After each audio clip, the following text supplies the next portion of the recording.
یه صبح دیگه یه صدایی توی گوشم میگه ثانیه های تو داره میره. امروز رو زندگی کن فردا دیگه دیره.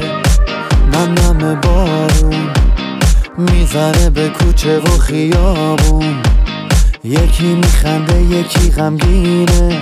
زندگی اینه همه قشنگیش همینه.